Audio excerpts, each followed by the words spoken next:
Може да ми обясниш какво си направила с колата ми? Какво да съм направила с колата Човек, ти? цялата им броня на земята, къде си я блъснала?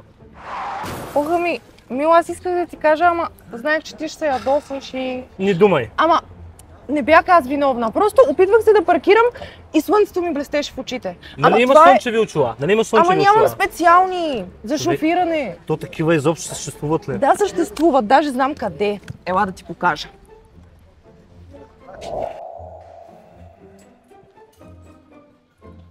Ето ги, специални за слънце при шофиране. Това ли са прословутите очила, които Да. са за шофиране? Дръж.